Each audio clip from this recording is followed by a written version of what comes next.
Okay, we'll talk about wives and grandmothers and grandparents. And the first thing that we need to understand is, if there's two things that we could say about our society, and here I think the United States and Canada are pretty much familiar, is we are a culture that hates children. 4,000 in my country a day are aborted. They're starting to build even restaurants that are child-free, resorts that are child-free, condominiums, child-free. Don't want any of those children around. And we're also a society that hates women. Now you say, yeah, those male chauvinists, they hate women. No, women hate women. The people who hate women more than anybody else on this planet are feminists. They hate women. They want women to be men. They don't want them to be women.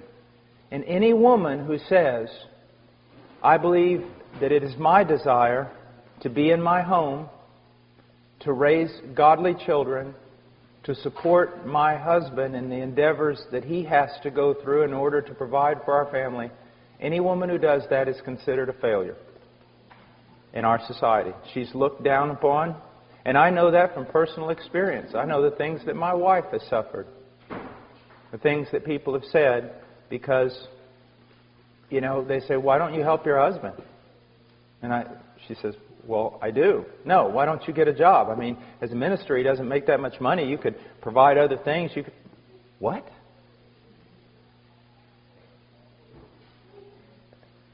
Now, we're going to look at a few things that are very, very important. First of all, if we go to Genesis,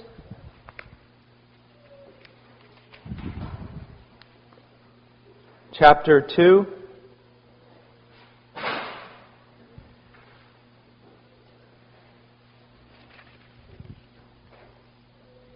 Says, let's go to chapter 1, verse 27. God created man in His own image. In the image of God, He created him, male and female. He created them. So we see here that both man and woman were created in the image of God. And both of them have an equal standing before God. The roles that they play in the marriage has nothing to do with a lack of equality.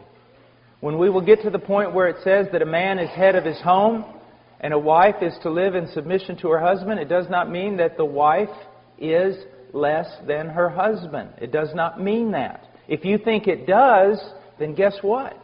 You've just destroyed the Trinity. Because did not the Son submit to His Father? So did that make the Son less than His Father? If you say yes, then you have just committed heresy. Within the Trinity itself, the Son submitted to His Father. And yet the Bible says the Son and the Father are one and they are equal. So my wife and I, we are one and we are equal. We function in different roles. Okay? Now today everyone says, no, if you've got to have the same role or you're not equal. That's why there's this push by feminists, and they've won the day, to be honest with you. They've won the day, that women ought to be fighting on the front lines.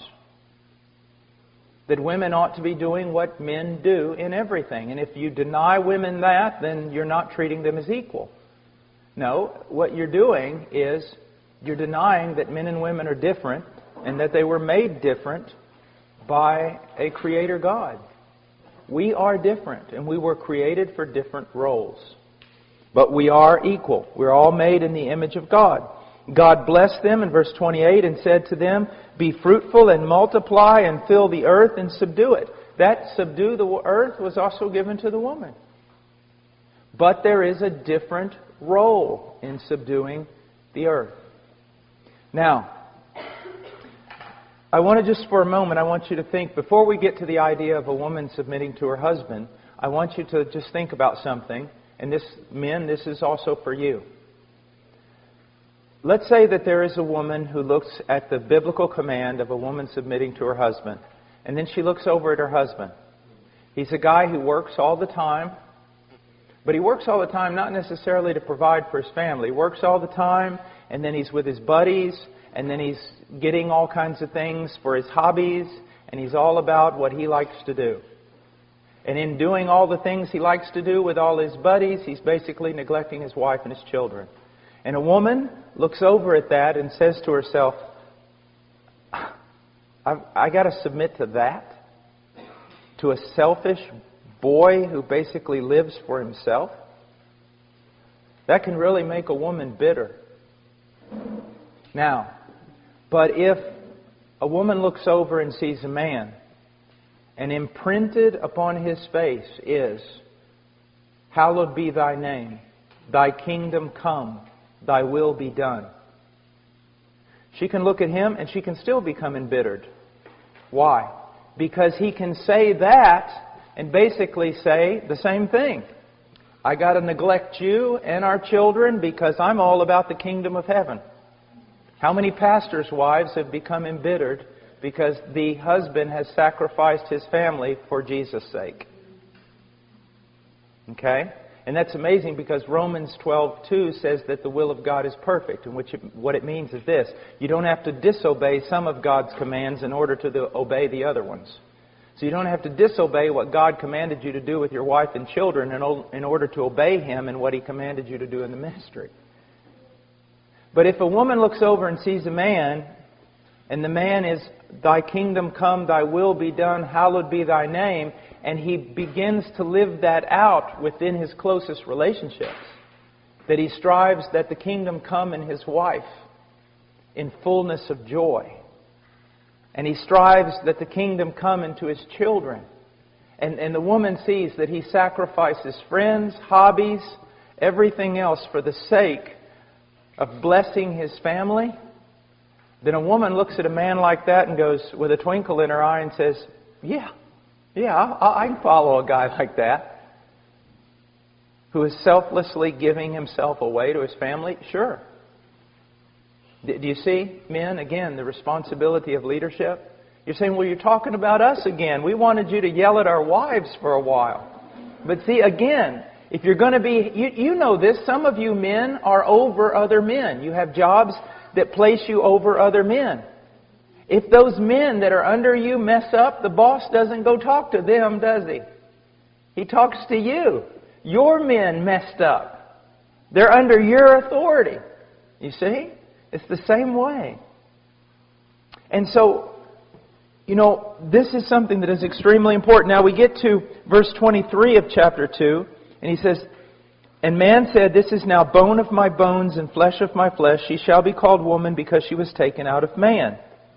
Now, even though I believe that there is a way in which we can say our children are of our flesh, if we want to be purist in the biblical language, we have to recognize man and woman, husband and wife, are one flesh in a deeper way than you could ever think about children. I am not of one flesh, as it says here, with my children. I am one flesh with my wife. Now, someone can think that they've been a wonderful mother even though they've been a failure as a wife, and that's not true. If you've been a failure as a wife, you've been a failure as a mother. Now, I have a friend in Peru who's very bold, and on Mother's Day, that's what he preached. He said he was bold, I said he was crazy. But the greatest thing that my wife can do for her children is to love her husband and respect him. Why should children respect their father when they see that the mother doesn't even respect their father? Now, so we're one flesh. It's the highest and most important relationship. And I am not a good father if I jump over the mother and dedicate myself to the children, which is very easy to do. Now, men, one of the things that, again, is very important is oftentimes, as men, we're usually a bit more independent. And so, And some of us very independent. So we think, I'm handling my spiritual life. I'm an adult. My wife ought to handle her spiritual life too. Well, even though your wife may be very godly, she was not created for that. She is a woman who can grow before the Lord in her own right without us. That is true. But she was also made to grow with us and under our guidance and under our example. And when we neglect that, we are neglecting something that's very, very important. The fact that men and women were made by God to be different. Now, why did He make us this way? Because marriage is not ultimately about marriage. Marriage is ultimately about us representing the relationship between Christ and the church. Can the church grow independently of Christ? No. Women were created to grow with their husband, with the help of their husband, under the tutelage of their husband. That does not mean he lords it over her or he knows more than her, but she was just made for that reason. You leave her alone or think that she's strong and can make it on her own, which is oftentimes my sin, and you're going to mess up the whole thing of what God is wanting to do. Okay? Now, we go on and let's go ahead now and go to Ephesians 5.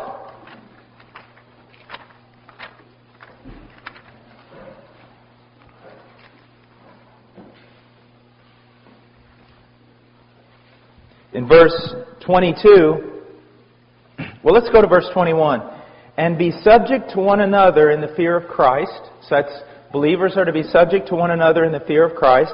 Wives, be subject to your own husbands as to the Lord. Now, a lot of people will look at this and say, oh, what he's really talking about, because of verse 21, is that there ought to be a mutual submission. And by saying that, they cancel out submission altogether. If there's mutual submission, then what do you do when there's a disagreement? And how can there be headship and leadership in mutual submission? What you need to understand is that Paul is laying out something for us that's very important. In verse 21, he's talking about believers, that there should be a sense of mutual submission. For example, if I come to you and show you with the Scriptures something that's wrong in your life, you need to submit to it. And if 3 weeks later you come to me and show me something that's wrong in my life, what should I do? Should I say, well, I'm an elder and I don't have to submit to you? Absolutely not. You can show me in Scripture there is mutual submission. Do you see that? Iron sharpening iron, brother sharpening brother, sister. That's very important. So in the church there's mutual submission. Then he comes to marriage and he says, wives, be subject to your own husbands. Then he comes to children in 6:1, and he says, children, obey your parents. And then he's going to go on, and he's going to talk about slaves, which in our terminology would be employees, submit to your employer. And so he's telling us something of the way we should function in society. That in the body we should submit to one another. When we go to Peter, though, we also learn that we ought to submit to our elders when they're functioning according to the Scriptures and can show us with the Scriptures. We learn from Romans 13 that we ought to submit to the government. We ought to pay taxes and things like that. Well, here we're learning that in the context of the family, wives, be subject to your own husbands as to the Lord. You do it for the sake of the Lord. Now, let me just show you a practical way in which this works. Let's say that a big decision has to be made in our family. And I look at that big decision. I don't just make the decision. Say, well, I'm the boss. No. What I do is, my most trusted counselor with decisions regarding my family should be my wife. So we have to make this big decision. I go and talk to my wife. I want to hear what she has to say. And if we're in agreement, bam, okay, let's make the decision. If we're not in agreement, it doesn't mean, well, if we're not in agreement, it doesn't mean that, well, my wife's not in agreement, so I'm not going to make the decision. But what it does mean is this. If she's not in agreement, that's a real red flag for me. I mean, she's my most trusted counselor in the family. So if we're not in agreement, a red flag goes up for me. And what I'm going to do is I'm going to postpone that decision if I can, so that she and I can pray together, talk about it more, until we come to unity. When we come to unity, I'll make that decision. But now, if the decision has to be made and we can wait no longer, as the head of my family, it's my job to make that decision. And if I am right and my wife is wrong, I do not gloat over her. And if she is right and I'm wrong, she does not gloat over me, ladies. Dear sisters, there's something that you need to recognize. Your husband is going to be judged more severely than you. When he's wrong, you should not gloat over him. You should be brokenhearted. Because he's going to be called to account for the wrong decision he has made. You need to be praying for him. His is a fearful, fearful job. Even though he may not know it. Even though your husband may just make decisions nonchalantly because he really hasn't learned the fear of the Lord, you need to pray that he does.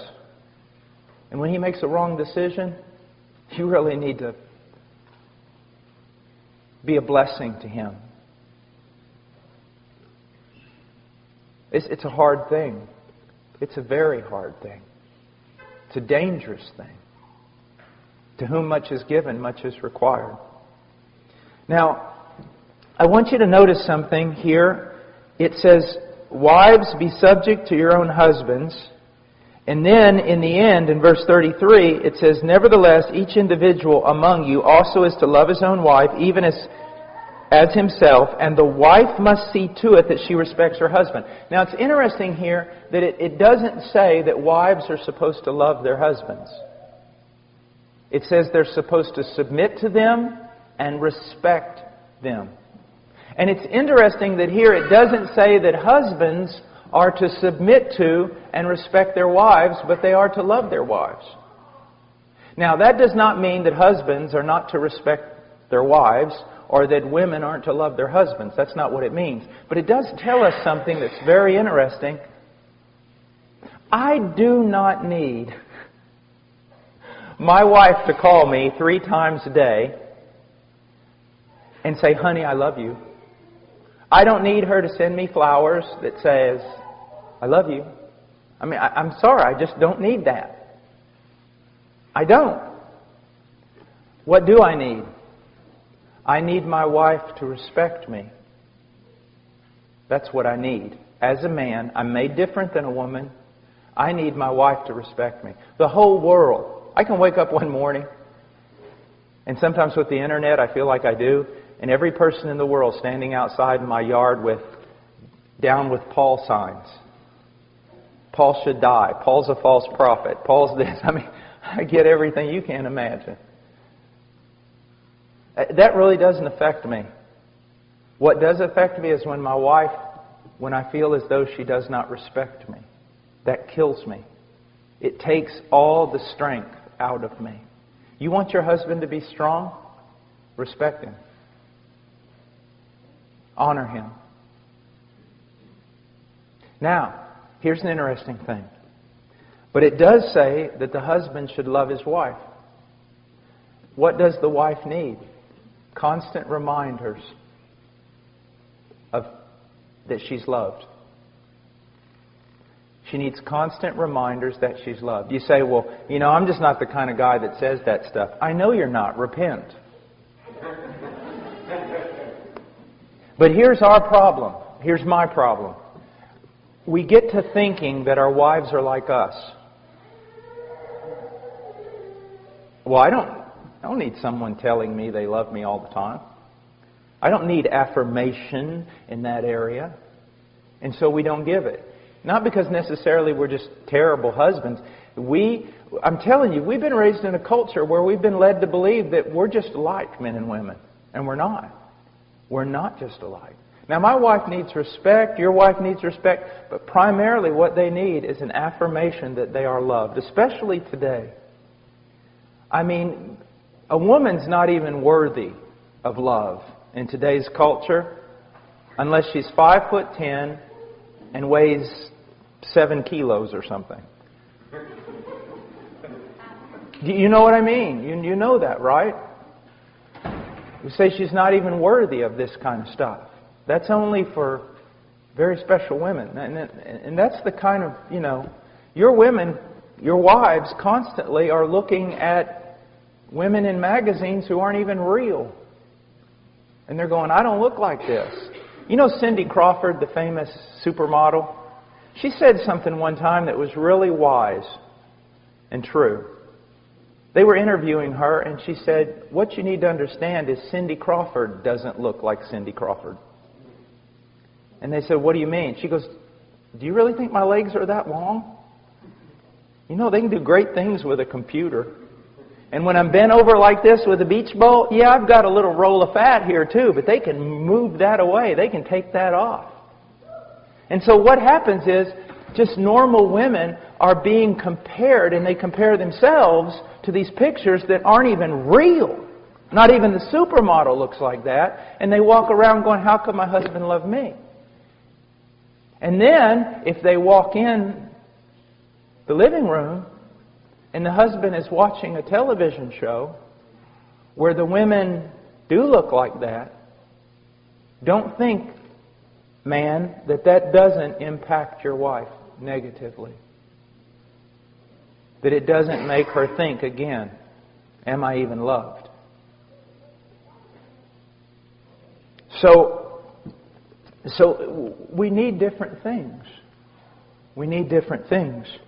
Now, there's a whole... What's amazing about this passage is it only really tells the woman, just be submissive to your husband and respect him.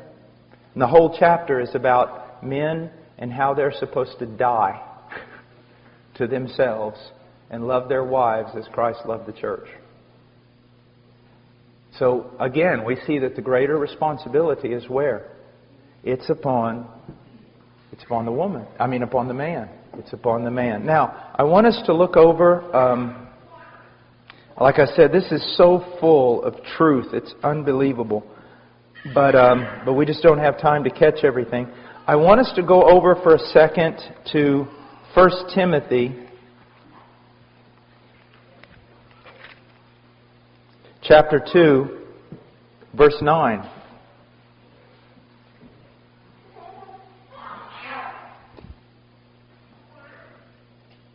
Likewise, in verse 8, Paul says, therefore I want men in every place to pray, lifting up holy hands without wrath and dissension.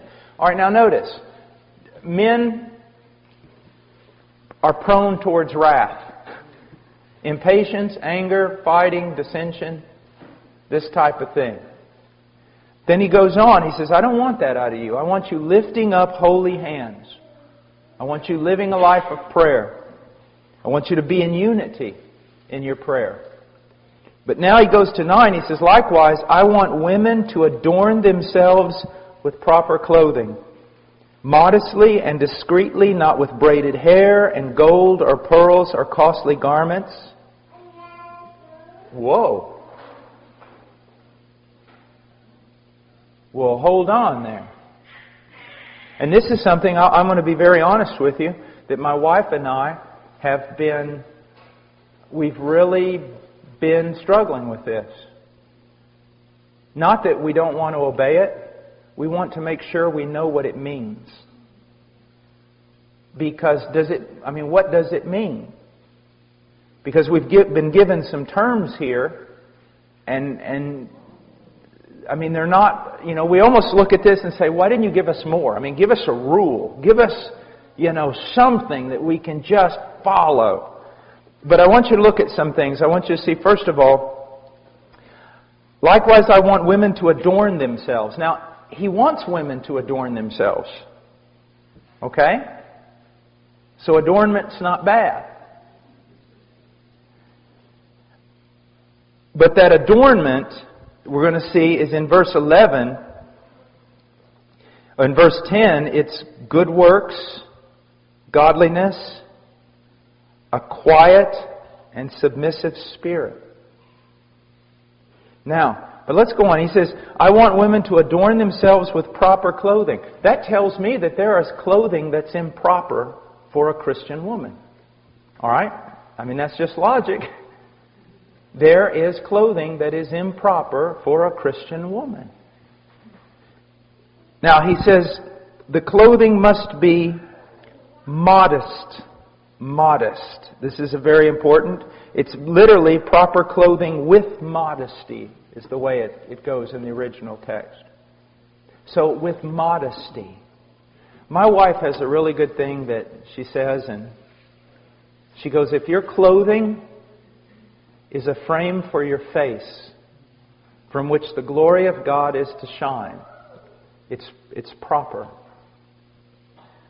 If it draws attention to your face. If your clothing draws attention to your body, to outline it, to make it noticed, then it's sensual. It's sensual. What you're doing is wrong. Now, I want to step off for just a second. Women, you need to understand something. Men are not as dumb as you think they are. My wife and I have a friend in Illinois, and she's a very pretty lady. Very pretty. And if she walked in that door right now, every man in this room, if he turned and saw her, this is what they would say. Well, that's a very pretty lady. That's a very elegant lady. That's a beautiful lady. And that's what they would think. But ladies, there are also women that aren't half as attractive as that lady I just described to you, either in their face or in their body, and they could walk in that door, and the moment every man heard the door open and he looked over there, if he was a godly man, he would have to go like this. Because it's not beauty, it's sensuality. And even though you can't exactly write down the rules and put it all on paper, when you see it, you know it. There is a difference between beauty and sensuality. And God is not against beauty. He is against sensuality. In Philippians, we are told to think on things that are excellent, that are noble, that are just, that are right, that are true. The way a woman carries herself and the way she dresses ought to promote the following types of words: modesty, discretion, wisdom, beauty, elegance, refinement, but not sensuality, luxury, extravagance. You know, extravagance, ladies, is when your husband wants you to take off your earrings so he can make them into lures to catch northern pike.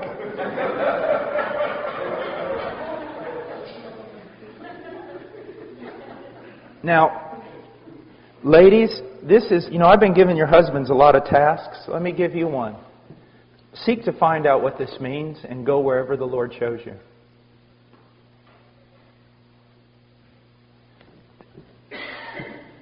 There is nothing more attractive than a woman who has this look of wisdom and discretion and nobility and simplicity.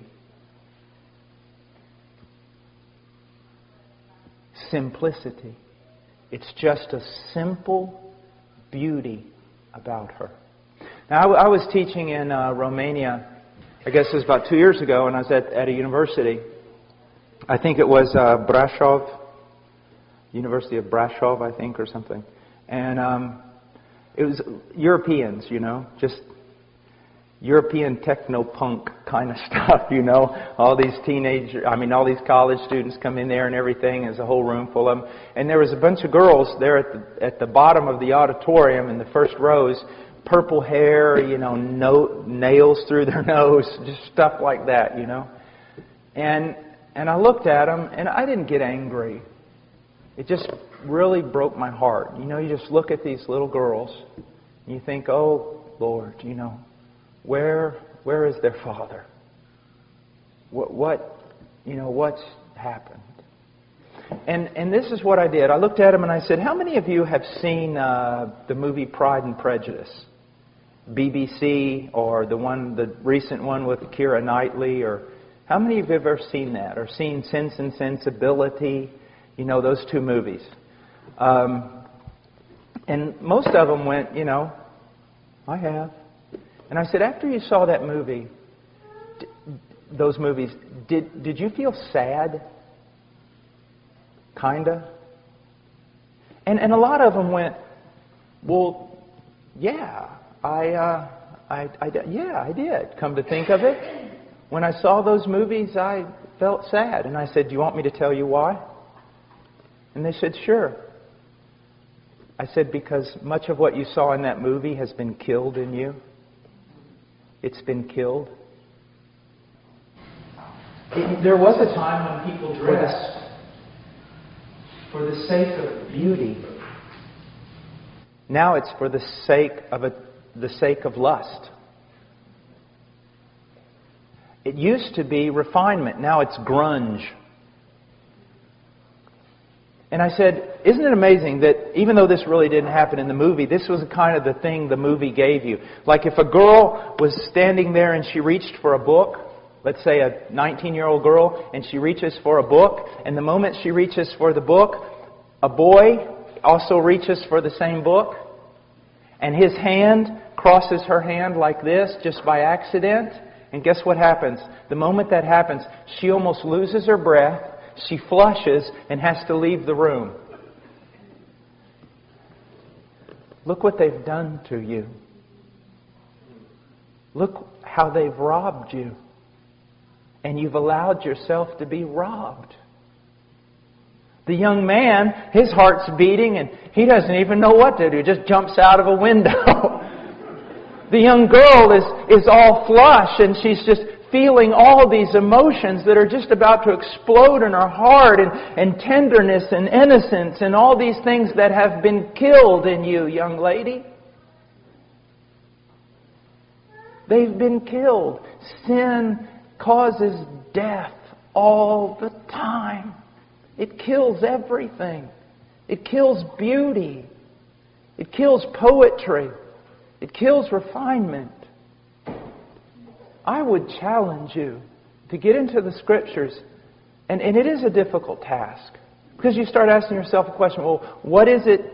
What is masculine? I mean, does it mean I can never wear pants? Does it mean this or that? Those are very hard questions, and you know what? You need to have a lot of grace, because when the Scriptures do not say something specifically, you better not be putting your specific rules upon people. Be very careful here.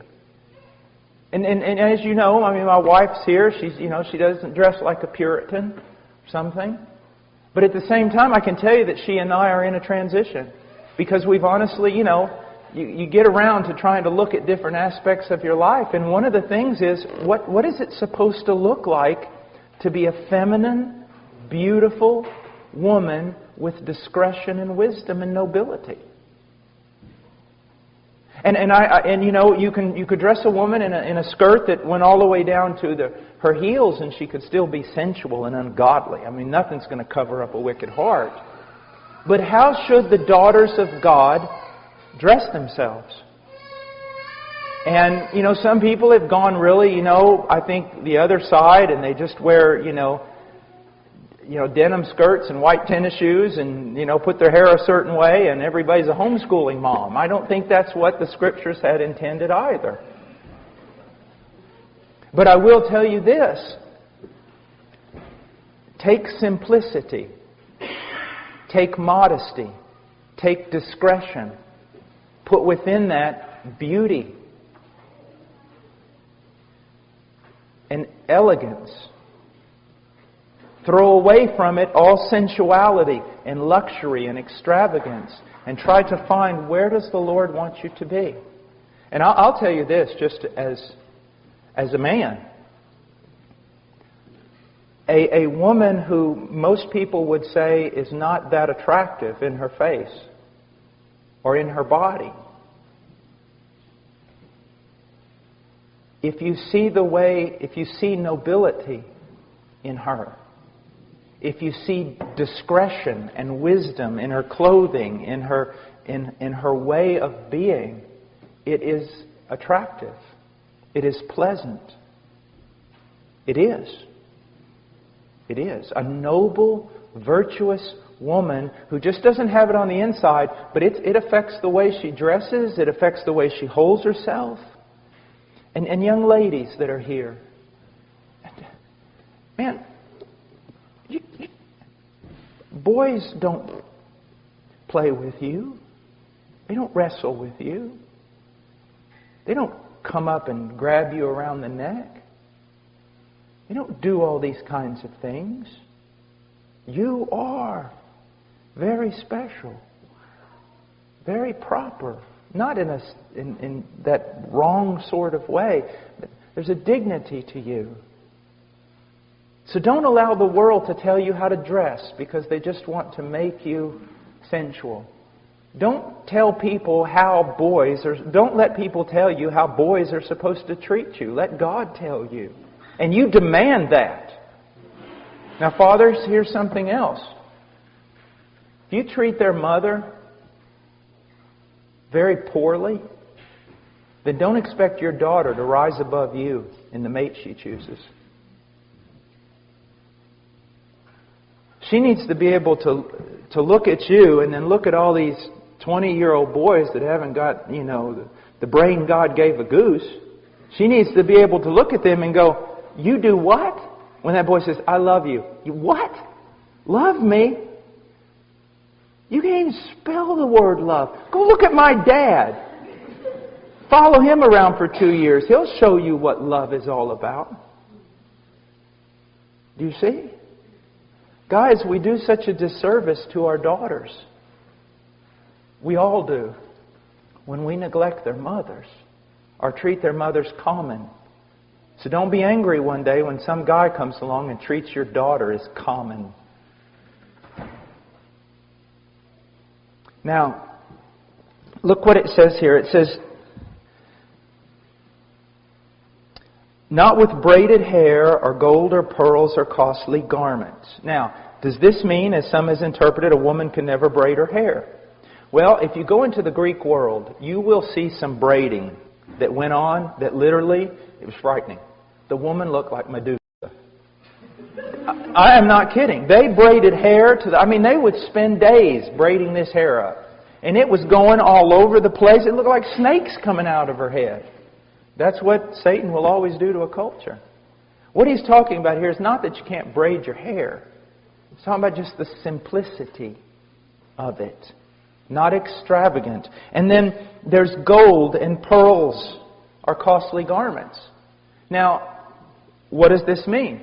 Well, I see that the servant of Abraham gave Isaac's bride some costly bracelets, some rings for her nose. Go figure. So that wasn't treated as an ungodly thing. I think it goes back again to extravagance. Extravagance. And costly garments? No. Women should not be preoccupied with spending a lot of money on clothing. But you know what? A wise woman, a noble woman, can take a little bit of something and make it look pretty amazing. Remember the Proverbs 31 woman? She didn't just dress her household. She herself dressed in purple. But it was a frugality. Like one time when Chad and I were on our honeymoon, I wanted to really I'm going to buy her something. So we go in this clothing store and there's this dress or skirt. I don't know the difference between a dress and a skirt. What was it? Was it a skirt or a dress? Skirt. Okay. I just don't know. I just can't figure that out. Or it's a skirt. And it was really pretty, and it just kind of went down long. It was really pretty. I said, "Why don't we get it?" She looked at the price tag. She said, "It's $85. We're not buying this." I said, "Good. I didn't know they cost that much." But guess what? A few weeks later, she found the same skirt, different color, exact same skirt, with the price tag still on it, in a Goodwill, I think it was, for $5. And I was like, praise the Lord. I'm like, here, honey, here's $10. Don't spend it all in one place. But it's amazing what a wise woman can do with almost nothing. And it's also amazing what a woman with no wisdom cannot do with everything. It's just amazing. And so, and it comes down, people always ask me, is it a sin for women to wear makeup? And I say, brother, it's a sin if some women don't wear makeup. An old preacher said one time, it never hurts to put a little paint on an old barn.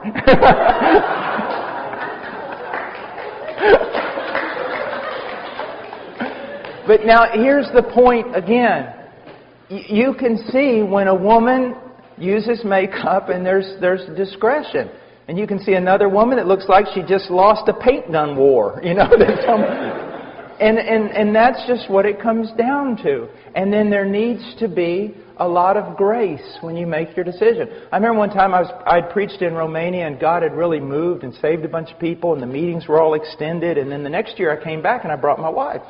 My wife had some little earrings in and things like that. And this Romanian woman walked up and she goes, Brother Paul, you preach power of God in your life. How could you be married to a woman like this? And I was like, I'm stepping back because there's going to be a fight. And my wife was so wise. She got her in a headlock and pounded. No, I'm just kidding. This lady who said this was about 25, 30 years old, 25. And she looked just haggard. But, in her face you could see she was an attractive lady, but she was just haggardy. Just morose. And my wife goes, do you have a picture of yourself?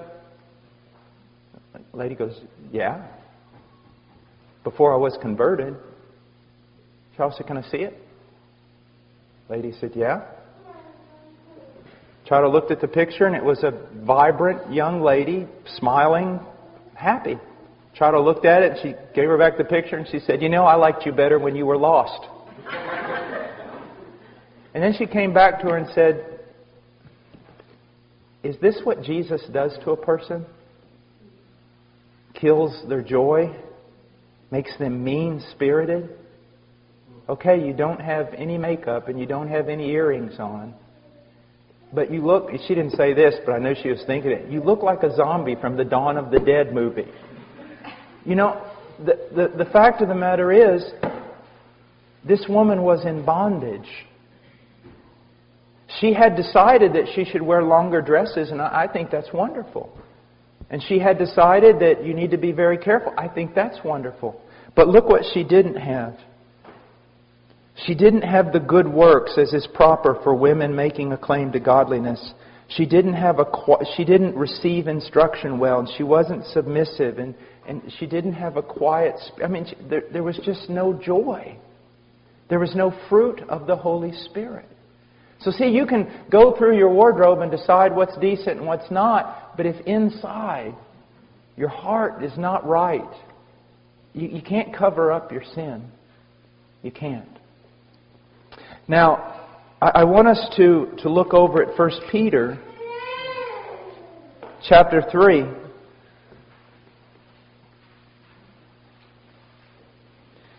Verse 1, in the same way, you wives, be submissive to your own husbands, so that even if any of them are disobedient to the word, they may be won without a word by the behavior of their wives. I want to tell you something. This makes me laugh.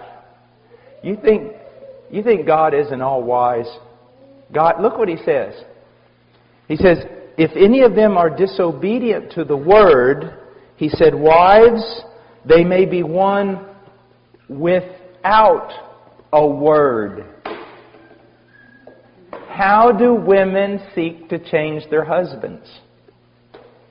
With their tongue. With their words, isn't it? I've even seen women, husband, I'm telling you, you are going to be the leader of this home. Now get up and lead. And I'm going to tell you how. I mean, just fighting with their husbands constantly. You are not going to change your husband with your tongue. You're going to change him with your behavior. Let me give you an example. I come home from work, and it's been a bad day. And I'm thinking about only one thing. Me. All right? And I deserve it. I have suffered all day working in the mission. Things have gone bad. I've had to fight the devil, hell, and everything else. And I'm coming home, and things need to be right. And I come home, and they're not right. Now, usually my house is clean, and usually there is food ready and everything else. But I come home this particular day, and it looks like Godzilla came through my house. And I say, honey, what's the deal? I mean, I'm out there fighting the devil all day, and I'm supposed to come home to an orderly house. And she spins around and looks at me with a fire in her eyes that would make a grown man run back to his mom. And she starts, what do you mean coming in here? You don't know what I've got to deal with. And you out there all day doing this. And yeah, you went to lunch. Yeah, and you did this. But I'm stuck here and I'm homeschooling. And the moment she does that, it's the fight is on. Now, I know none of you ever deal with anything like this. But the fight is on. And guess what? Both parties are justified in their own mind. They are totally justified. And no one is ashamed for their ignorant, foolish, ungodly actions. But now, let's replay it. And I come home and I'm still all about me. King me. And I come home, the house is messed up, and there's no food, and Rowan is crying, and all these things are going on. And I say, look, I mean, I'm out there all day preaching the gospel, doing things. At least I could come home and have a little peace. I'm making this up because I never do things like this. And my wife turns around and she goes, Paul, I am so sorry. Some sisters, one sister has, I've been on the phone almost all day trying to figure out a problem with a sister in the church, and Rowan is sick, and I've just had to let things go. And I'm sorry, just give me time and I'll get things in order. When she does that, this is what I do.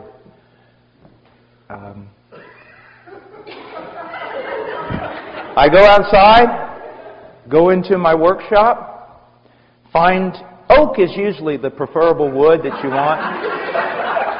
But hickory also is a good wood to use.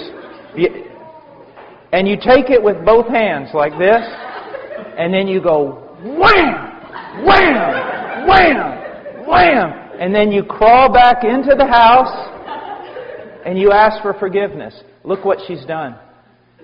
She couldn't beat me with her words, but she beat me with her behavior. She heaped burning hot coals on my head with her godliness. Do you see that? Now, men, it's the same way. Man, if we could ever get a brother to come up here. He teaches on marriage in Norm Wakefield. And he was teaching me one day, and he said, Paul, when I'm preaching, and God's really moved or something's happened, and I drive home, he said, I'm preparing myself because I know when I open that door, I know I am hoping my wife will realize I've just come from a tremendous week of battle and that she'll meet me at the door and just be a blessing. He said, Paul, I know it's usually not going to happen. I know some things are going to be going on. Now you can say it's the devil, that the devil's got my whole house upset and my wife's going to open the door and she's going to be immediately telling me problems. She's going to ignore my needs and everything else. And he said, but it's not the devil so much as it is God. And what God is doing is He's allowing the devil to work to stir up my house so that when my wife opens that door and she does not receive me with pleasantness and she doesn't appreciate the battles I've been through, God is giving me at that point an opportunity to be like Jesus. To love like Jesus. You see that? So see, it goes both ways. Now let me give you an illustration. If you go to Europe, one of the things that you always got to see are castles. I mean, they're just unbelievable.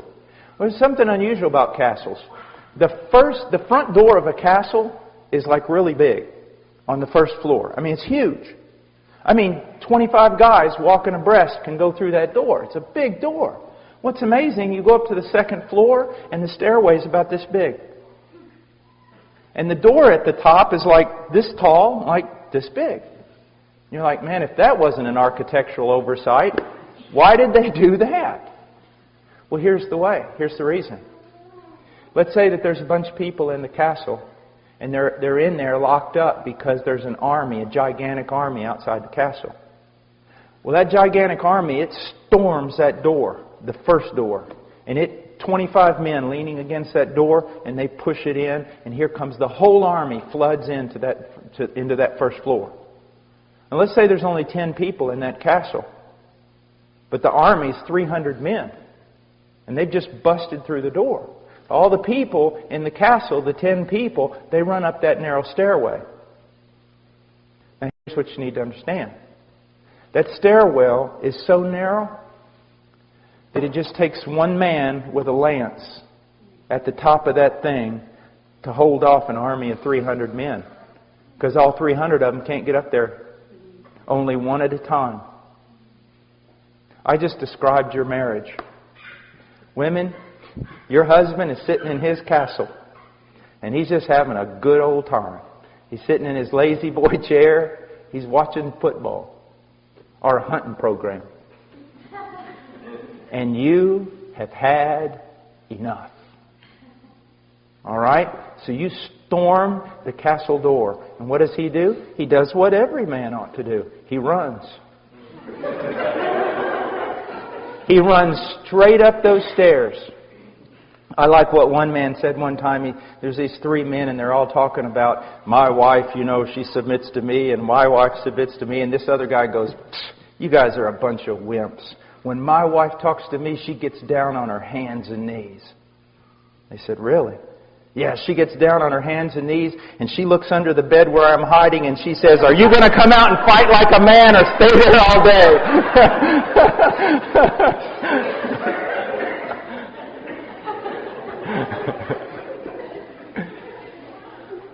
But here's the thing, wife.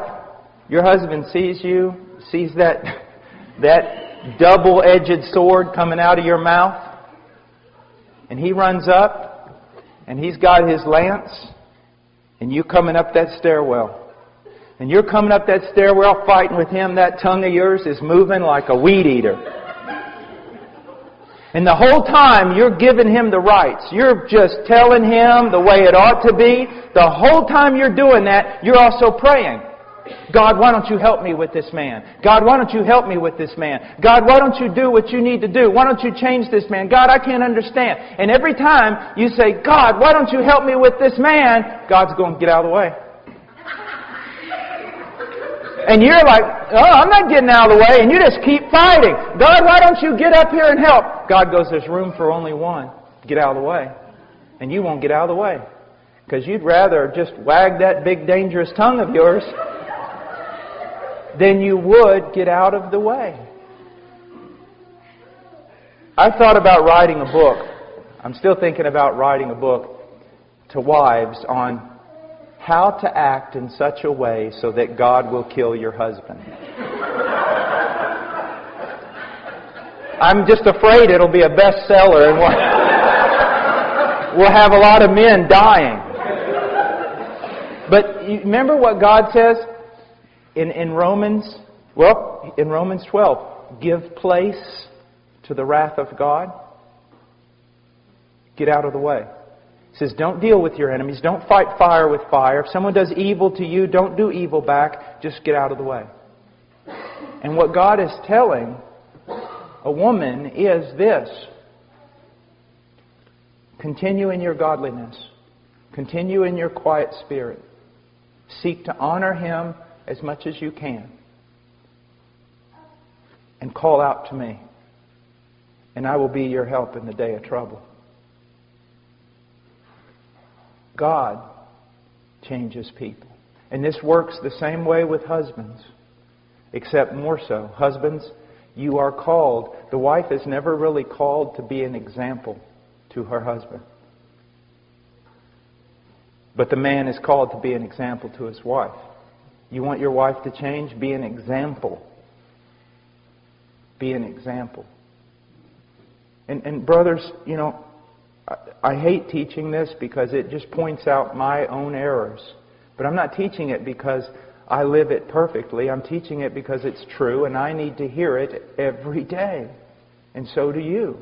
And ladies, it's the same thing. So do you. You need to hear this. He says, without a word by the behavior of their wives, as they observe your chaste and respectful behavior. Again, look at this. Your adornment must not be merely external. And the word merely in Greek is not there. But he's saying your adornment must not be external, braiding the hair and wearing gold jewelry or putting on dresses. You know, this comes out of, in a sense, of Proverbs. A woman without discretion, even a most beautiful woman without discretion, is like a gold ring in a pig's snout. And young guys, listen to me. Do not... If you are led into marriage because of the sensuality of the girl, you will hate yourself in the end. You will hate yourself. But if you're led into it by her virtue, her intelligence, her godliness, you will find a mate for life. Now, he says, but let it be the hidden person of the heart with the imperishable quality of a gentle and quiet spirit, which is precious in the sight of God. Women, I've seen women, act like street brawlers. Come on, you want to fight? Is that all you got? No, that's not the way they're supposed to be. A gentle and a quiet spirit is the thing that will most disarm your husband. Now, again, let me say this. I'm talking in regard to just a normal marriage with its normal problems. I'm not saying that a woman who has a violent husband who's putting her life in jeopardy ought to just stay there and be a punching bag. Not at all. And the pastors and elders should not just stand there and say, you need to go back to your husband. They need to protect this woman. She's a daughter of God. They need to treat her as their own daughter. And those pastors, if there's a sister in the church being abused by her husband, they need to stand in even if it means they get punched. It's what pastors do. Or it's what they're supposed to do anyway. Just find it amazing how many pastors will send women back to a horrible, abusive relationship and tell them to do the will of God and do nothing to protect them. Jesus never called us to that kind of absurdity. But in a normal relationship with our normal problems, just getting mad over nothing, like most of us do. Now, there's so much to say here. Let me say, it hurts me because this is like 7 days we could be talking just about this women thing. And let's go to the Song of Solomon. I want to talk to the young ladies, but this applies to everyone. Men, it would do you well to read the Song of Solomon. It would do me well because of all the beautiful things that is said here that to us seem just too goofy. But it's just because as men we're just so hardened. Look at the things that are found in the Song of Solomon. Verse 1 of chapter 4, how beautiful you are, my darling, how beautiful you are. Verse 7, you are altogether beautiful, my darling, and there is no blemish in you. All these types of things that are said that I fail to say. Because again, I think my wife is like me. Now, I want you to just look at something from the Song of Solomon again. Look at verse 9. You have made my heart beat faster, my sister, my bride. You have made my heart beat faster with a single glance of your eyes. There was a time when that was true. There was a time, guys, when you acted like peacocks strutting around just to get your wife to look at you. You saw that she looked at you and you almost fell over backwards. It's just like with the Lord, isn't it? When we first met the Lord, and if He showed us anything in His Word, we were so excited we didn't even know what to do. And now He shows us things we don't even want to hear. There's something terrible about being in a relationship when it turns common.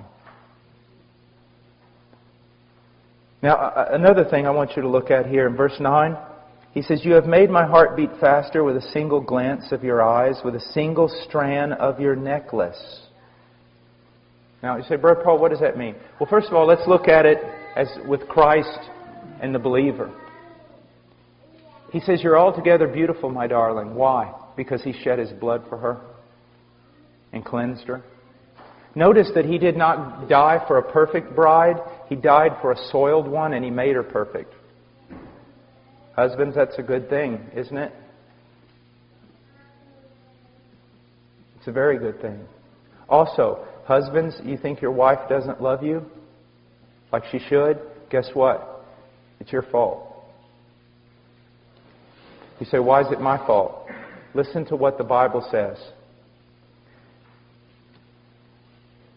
We love Him because He loved us. It's not that we loved Him, but that He loved us. And because He loved us, we now love Him. That's the relationship between a man and his wife. A husband and a bride. The church loves Jesus, the church loves Jesus because Jesus loved her first. And the church was won by that love. Isn't that amazing? And he says, you have made my heart beat faster with a single glance of your eyes, with a single strand of your necklace. Here's the problem. She's a shepherd girl. Shepherd girls don't have necklaces. So look at what's going on here. Jesus looks down at His bride and says, you're beautiful. The necklace you have is beautiful. What you're clothed in is beautiful. And guess what? Everything she wears and everything she is clothed in came from Him. So He gave her her beauty. Now, same way, we give our wives their beauty.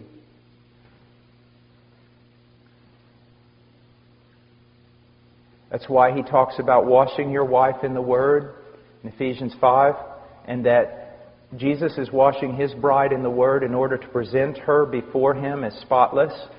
If a husband is not satisfied with his wife, it's his fault, because it's his job to wash her in the Word so that she becomes more spotless and more pleasing to him. It's just like when you invest in your son and he says basically nothing. I said, well, what'd you expect? When we invest little in our wives, we shouldn't demand much from them. Have you ever heard the story about the 8-cow wife? I love this story. This man in Africa, if you want to get a wife, you got to kind of pay for her. You got to give her dad a bunch of cows or chickens or whatever. Well, this one man, he had this daughter, and she wasn't very pretty. And he's like, I'm not even going to get a chicken for this daughter of mine. And she's not pretty at all. And one day, this guy shows up, and he goes, I want to marry your wife. Marry your daughter. I want to marry your daughter. And he goes, what? He says, I want to marry your daughter. Dad goes, you're kidding, right? No, I want to marry your daughter. And he's like thinking, I wonder how much I'm going to have to pay this guy so he'll marry my daughter. And he goes, well, what will you give for my daughter? And the highest price you could give was 8 cows. That was the highest price. And so this young guy goes, 8 cows. The dad goes, what? Have you seen my daughter? I mean, what do you mean 8 cows? He said, no, I want to pay 8 cows for your daughter.